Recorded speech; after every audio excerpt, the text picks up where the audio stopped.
పొరపాటు నాది. ఎందుకు ఆవేశపడతారు? ఆడదంటే అణుకుగా ఉండాలి, తొందరపడకూడదు, చదువు ఉండాలి, సంస్కారం పోకూడదు, అధికారం ఉండాలి, అహంకారం ఉండకూడదు, క్రమశిక్షణ ఉండాలి, బరి తెగించకూడదు, భయభక్తులు ఉండాలి, బజారు మనుషులా ప్రవర్తించకూడదు. మొత్తం మీద ఆడది ఆడదానిలా ఉండాలి. You know one thing, anger is the cause of all miseries. One should know how to control it, otherwise life will become miserable. Try to understand that. Last but not least, అతిగా ఆశపడే మగవాడు, అతిగా ఆవేశపడే ఆడది సుఖపడినట్లు చరిత్రలో లేదు. Bye.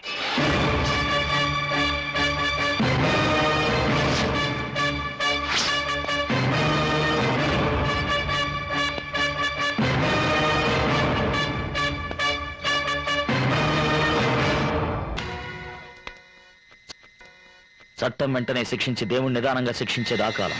చట్టం నిదానంగా శిక్షించి దేవుడు వెంటనే శిక్షించేది ఈ కాలం. ఈ జన్మలో చేసిన పాపం ఈ జన్మలోనే అనుభవించాలి. మీరు అనుభవిస్తారు. నేనెవరి దారికి అడ్డురాను. నా దారికి ఎవరన్నా అడ్డొచ్చారో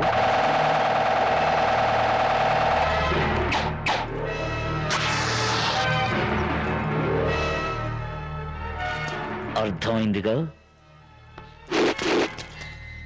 నా దారి రహదారి, అడ్డు రాకండి.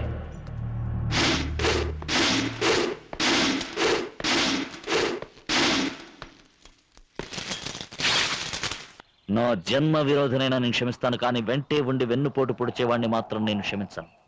నువ్వు ప్రాణాలతో ఉన్నంత వరకు నాకు కనపడకూడదు. కనిపించావో నీ ప్రాణాలు తీస్తాను.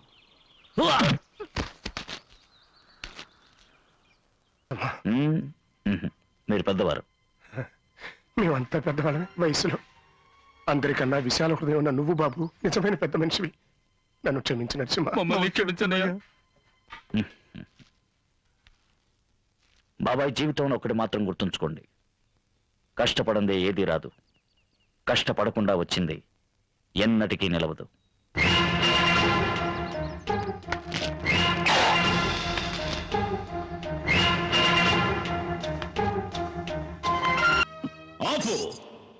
నువ్వు చేతులు కట్టుకుని కన్నీళ్లు పెట్టుకున్నందువల్ల ప్రయోజనం ఉండదు. ఈ పాపారాయుడు తీర్పులో మార్పు ఉండదు. మీరిద్దరూ ఒకే కడుపున పుట్టినంత మాత్రాన నువ్వు చేసిన తప్పు వీడి మంచితనం వల్ల ఒప్పు అయిపోదు. ఎవడి తప్పు వాడిది, ఎవడి ఒప్పు వాడిది. న్యాయానికి తెలిసిన బంధం బంధుత్వం ఒక్కటే. ఒప్పు చేసిన వాడు దానికి బంధువు, తప్పు చేసిన వాడు దానికి శత్రువు.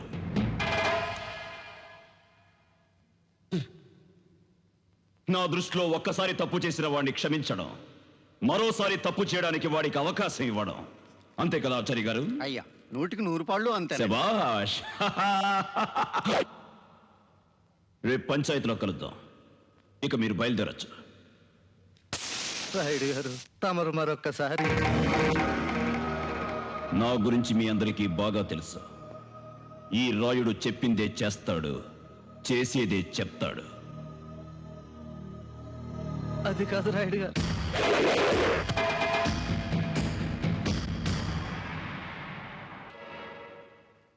ఏరా నీతి లేని కుక్క! మన కింద పనిచేసే వాళ్ళకి తిండి బట్ట ఇచ్చి అండగా నిలబడి ఆశ్రయం ఇవ్వడం యజమానిగా మన ధర్మం. అలాంటిది నిన్నే నమ్ముకుని నీ పంచన పడున్న వాళ్ళ పడకనే పంచుకున్నావంటే మృగానికి నీకు తేడా లేదు. అయ్యా, గుళ్ళోకి వెళ్ళి అమ్మవారి పసుపు తాడు పట్రా. అట్టగలయ్యా. ఇదిగో అమ్మాయి, ఇలా రా. ఏ చేతులతో అయితే ఆ అమ్మాయి జీవితాన్ని నాశనం చేశావో అదే చేతులతో ఆ అమ్మాయి మెళ్ళలో తాళి కట్టి కొత్త జీవితాన్ని ఇవ్వు. ఇదే ఈ పాపారాయుడు తీర్పు. పాపారాయుడు, నీ తీర్పు మార్చు. అయినా ఇలాంటి అలగాజనంతో ఆడుకోవటం మాలాంటి జమీందారులకు మామూలే. నేను నీ చెల్లెలు భర్తని, వీడు మాకు పుట్టిన బిడ్డ.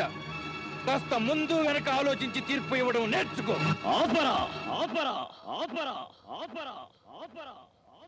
అంతకు మించి ఒక్క మాట ఎక్కువ మాట్లాడితే నీ నాలుక చీరేస్తాను. నా కళ్ళల్లోకి సూటిగా చూసి మాట్లాడడానికి భయపడే నువ్వు నా తీర్పుకి ఎదురు చెప్తావా? ప్రాణాలు తీస్తాను. బంధాలు బంధుత్వాలు కాదురా నాకు కావలసింది. నాకు కావలసింది నీతి, న్యాయం, ధర్మం. పుట్టిన పుట్టుక కాదురా ముఖ్యం. నాకు ముఖ్యం జరిగిన అన్యాయం, జరగాల్సిన న్యాయం. తీరా తాళి. వెళ్ళి అపరాయుడు.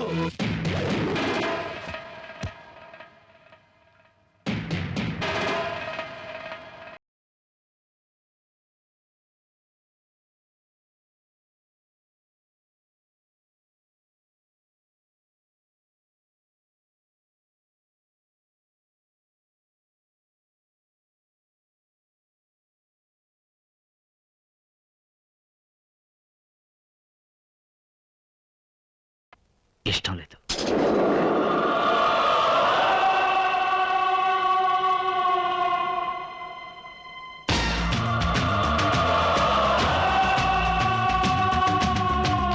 మీరు ఒక మగాడిని పెళ్లి చేసుకోవాలని ఆశపడుతున్నారు, నేను ఒక ఆడపిల్లని పెళ్లి చేసుకోవాలని ఆశపడుతున్నాను.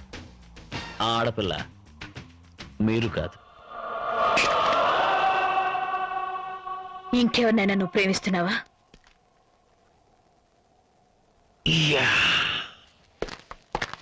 నరసింహ, నా గురించి నీకు తెలీదు.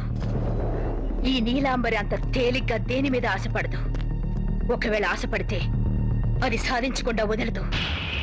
నిన్ను నేను దక్కించుకుని తీరుతాను. అంతవరకు నేను వదిలిపెట్టను. బేబీ, 5 రూపాయలు. నా 5 రూపాయలు చూశారన్నావుగా, నాకింకో రూపం ఉంది, 6 రూపాయలు. ఈ నరసింహుని ఉగ్రస్వరూపం. అది నువ్వు చూశావో తట్టుకోలేవు, అల్లాడిపోతావు. నా గురించి నీకు తెలీదు. నా దారి రహదారి, అడ్డం రాకు. వెయిట్, నీ మనసులో ఉన్న ఆ అమ్మాయి ఎవరో నేను తెలుసుకోవచ్చా?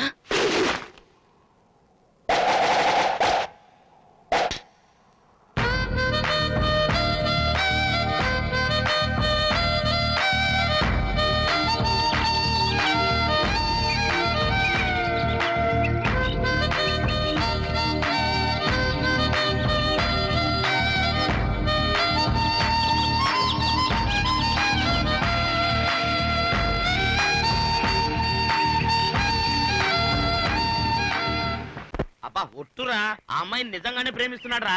అయితే ఇద్దరిని కలిపేద్దాం. అయితే ఓ మంచి ఐడియా ఇవ్వు. వెంటనే ఐడియా ఇవ్వటం ఏమన్నా ఐడియా మన్నా? వాడు ఉంటే ఐడియా ఇచ్చేవాడు. వాడు చచ్చిపోయాడే. ఐడియా మని చచ్చాడా? ఇప్పుడు దొంగసారా తాగాడు, అందులో ఏం కలిపారో ఏమో. వాడొక్కడే కాదు, మన ఊళ్ళో 18 మందికి పైన చచ్చిపోయారు. మన ఊళ్ళో దొంగసారా గాయటం? అవును నరసింహ, నువ్వు 2 ఏళ్ళు ఊళ్ళో లేవుగా, ప్రతి వాడికి కొమ్ములు వచ్చాయి. మామిడి తోటలో దొంగసారా గాయించడం, మహిళా సంక్షేమం అన్న పేరుతో అందరికి పక్కలేయడం, ఇవి కాక చీట్లాడించడం, ఇట్లాంటి అడ్డమైన పనులన్నీ చేస్తున్నారు. మన ఊళ్ళో ఎవరికి అంత ధైర్యం? మన ఊళ్ళో ఎవరికి అంత ధైర్యం లేదు, అంత మీ వాళ్ళే. అన్నిటికీ కారణం మీ బాబాయ్ కొడుకులే. మీ తమ్ముడు కదా అని మీ నాన్నతో చూడడానికి అందరూ భయపడుతున్నారు. వాళ్ళండ చూసుకునే నువ్వుండరా. నిన్ను చూసి భయపడి పారిపోయిన వాళ్ళు మళ్ళా వచ్చి ఎన్ని ఘోరాలు చేస్తున్నారు తెలుసా? వద్దు నరసింహ, నా మాటను. వాళ్ళు మునుపట్లేరు, బాగా మారిపోయారు. ఎందుకు వచ్చిన గొడవ? నరసింహ, తెలుసుగా, నా దారి రహదారి, ఆపొద్దు. లోనకి రండి, రండి, పర్లేదు. ఒక్క నిమిషం అండి, చాలా సంవత్సరాలు బట్టి అడుగుతున్నా అండి, ఈ పాము పుట్ల చేయటారు కరవలేదండి? కరిచింది. కరిస్తే విషం ఎక్కుద్ది కదండి మరి. ఈ ఒంటికి ఏ పాము విషం ఎక్కదు. పెద్ద పాము ఒకటి రాబోతుంది, మరి చూసుకోండి.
శృంగార వీర, అందరికీ నువ్వంటే ఎందుకు ఇష్టమో తెలుసా?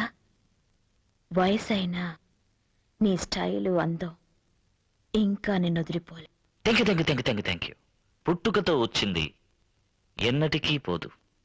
ఎలా ఉంది నా ఇంటి పని మనిషి? క్షమించాలి, నా ఇంటి యజమానురాలు ఎంతో ఎంతో బాగుంది. ఏం పని మీద నన్ను చూడ్డానికి వచ్చావు? నేను నిన్ను చూడటానికి రాలేదు. నా ఇంటికి అల్లుడుగా రాబోయే వాడిని చూసి మాట్లాడడానికి వచ్చాను. నీ ఇంటికి రాబోయే అల్లుడా? అవును, నా కూతురు అతన్ని ప్రేమించింది, అతను నా కూతుర్ని ప్రేమించాడు. చంద్రు నీ కూతురు ప్రేమించాడా? నిన్నెవరో లోపల నిచ్చింది. సెక్యూరిటీ వాళ్ళు ఏం చేస్తున్నారు? నువ్వేంటమ్మా వీణు విజయాలేసి కూర్చోబెట్టావు? షో, ఎందుకు అరుస్తావు? నీ కొడుకుని పిలువు, ఏమిటో మాట్లాడతాట. నా కొడుకు వీడితో మాట్లాడాలా? ఏం మాట్లాడాలా? ఎందుకు మాట్లాడాలి? పిలువు. చంద్రు, ఏమా ఎలా ఉన్నా? అవునా?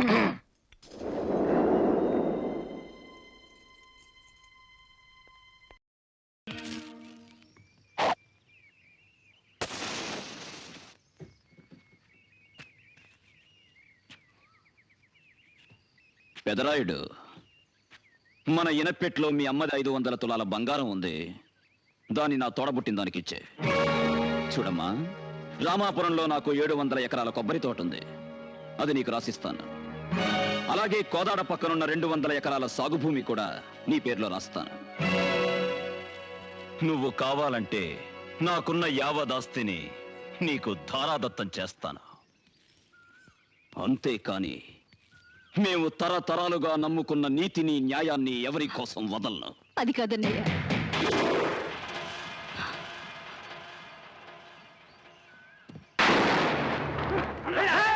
ఈడ్చుకుపోవడం నా చెల్లెలను ఎద్దో ముద్దో కాదు, ఇంటి మహాలక్ష్మి. పెద్దవాడు కదా, ఇంతవరకు మర్యాద ఇచ్చిన మర్యాద కాపాడుకోవాలనుకుంటే లోపలికి వచ్చి అక్షంతలు వేసి ఆశీర్వదించండి. ఇంతకు మించి ఏమైనా గొడవ పెట్టుకున్నారో? ఇంతవరకు నా నోరు మాట్లాడింది లేదా? ఇది మాట్లాడుతుంది.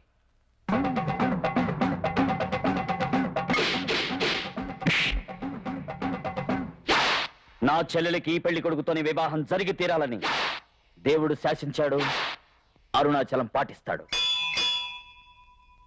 సత్యం.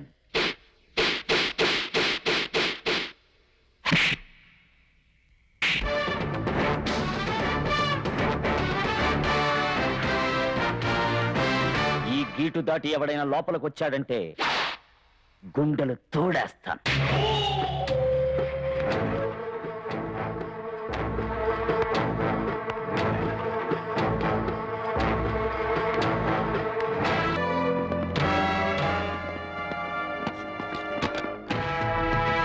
శిష్య కొంతమంది చెబితే వింటారు, కొంతమంది అనుభవం అయితే వింటారు, కొంతమందిని తంతేనే వింటారు.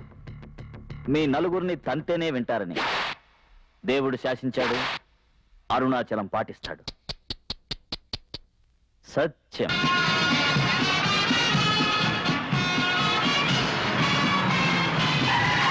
అదిగో నరసింహ గారి కారు వచ్చిందండి.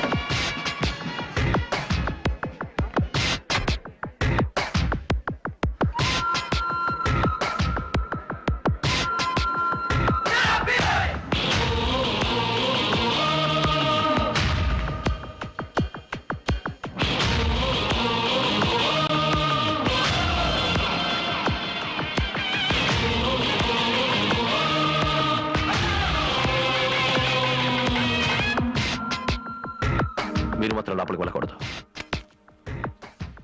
ఏ మీ దగ్గర శుభలేకుందా? శుభలేక ఉంటే ఏంటి, లేకపోతే ఏంటి? ముందు అతను మెడపెట్టి బయటికి గంటండి. అతను ఎవరు ఇక్కడ పిలవలేదు. ఎవరో పిలిస్తే నేను ఇక్కడికి రాలేదు, పిలుచుకుపోవడానికి వచ్చాను. ఎవరిని? పెళ్లి కొడుకుని, మా ఇంటి పెళ్లి కొడుకుని. ఎందుకు ఎందుకు పెళ్లి కొడుకుని తీసుకోవడం? ఈ పెళ్లి అంటే పెళ్లి కొడుకు ఇష్టం లేదు, అందుకని. నీకెవరు చెప్పారు వాడికి ఇష్టం లేదని? పెళ్లి కొడుకే. నా కొడుక? అవును, గౌరవనీయులైన హోమ్ మినిస్టర్ సూర్యప్రకాష్ గారి ఏకైక పుత్రుడు చంద్రప్రకాశే. ఏమిటో చూస్తున్నావు? నువ్వు సమాధానం చెప్పు. నేను నరసింహ, ఉగ్ర నరసింహ. రాస్కెల్, నువ్వు వాడితో చేతులు కలిపి నాటకం ఆడు. రైట్. ఒక్క దెబ్బ కూడా నా అల్లుడు మీద పడకూడదు. మిస్టర్ సూర్యప్రకాష్, నీ కొడుకు జీవితం చూడు. మిగతా వాళ్ళ మాటలు విని నీ కొడుకు జీవితం నాశనం చేయకు. బాధ్యత గల పదవిలో ఉన్నావు, దాన్ని దుర్వినియోగపరచుకు. నీ పార్టీ పేరు చెడగొట్టకు. చాలేవన్నీ అడ్వైస్. వాడు నా కొడుకు, 4 తన్నైన వాడి పెళ్లి జరిపిస్తాను. నా అల్లుడికి ఏమైనా జరిగిందో ఇక్కడ ఒక్కళ్ళు కూడా మిగలరు. ఏంట్రా ఏం చేస్తావు నువ్వు? హ, నేనేం చేస్తానో, ఎలా చేస్తానో, ఎప్పుడు చేస్తానో చెప్పి చెయ్యను. అది చేసేప్పుడే తెలుస్తుంది. ఒక మినిస్టర్ ఇంటి ముందు ఒక్కడొచ్చి గలాటా చేస్తుంటే మీరు చూస్తూ ఊరుకుంటారా? కొట్టి తరివేయండి. హ, నేనొక్కడినేనమ్మా. కానీ ఈ ఒక్కడి కోసం ప్రాణాలు ఇవ్వటానికి ఎంతమంది వచ్చారో కాస్త తలెత్తి చూడు.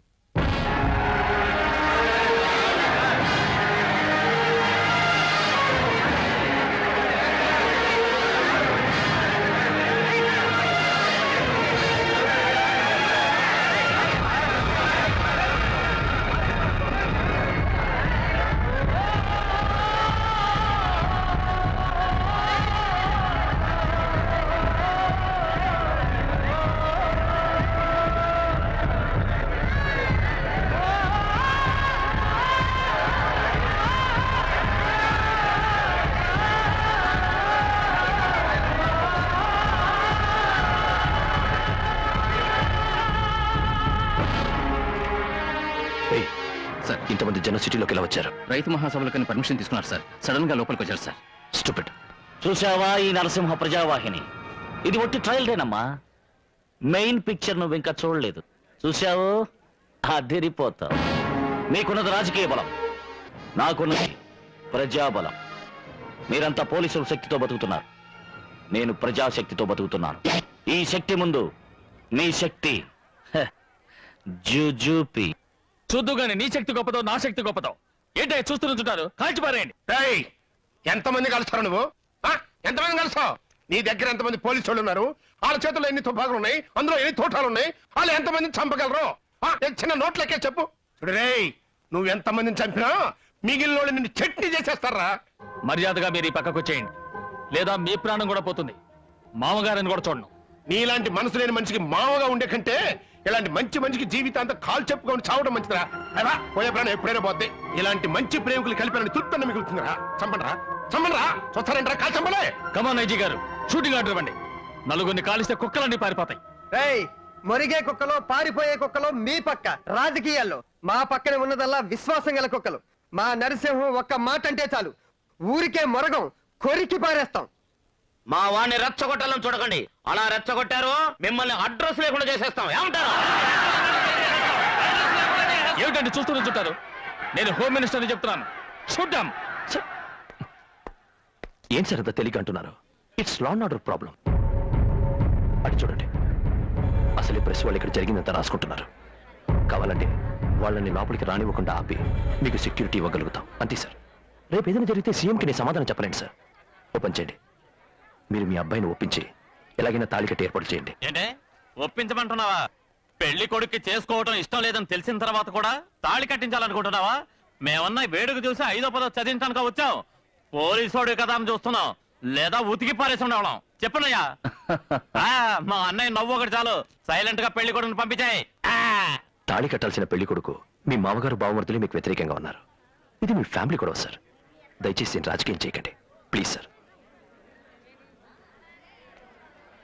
మిస్టర్ నరసింహ, ఇక్కడ ఎలాంటి గొడవలు జరగకూడదు. పెళ్లి కొడుకు మీతో వస్తానంటే మీరు తీసుకువెళ్ళచ్చు. ఏ మిస్టర్, మీరుతో వెళ్ళడం నీకు ఇష్టమేనా? ఇష్టమే.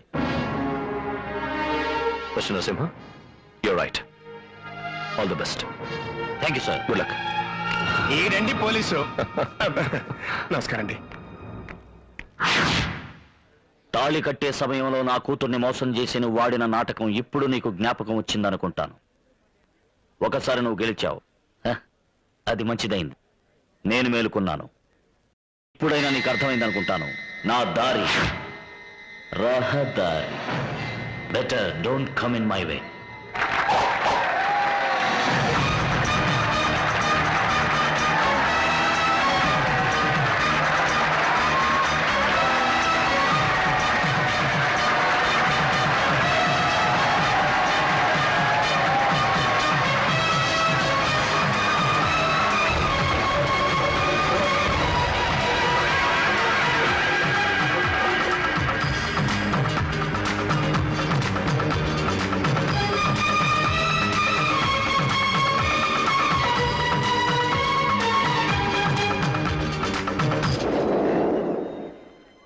మన పార్టీ వాళ్ళతో బ్లాక్ కార్డ్స్తో అందరితోనూ చెప్పు. నా కొడుకు చస్తే నేను అక్కడ కర్మ జరిపినా జరుపుతాను, కానీ ఆ పెళ్లి మాత్రం జరగకూడదు. Okay sir. నేను వస్తాను. కార్తీ,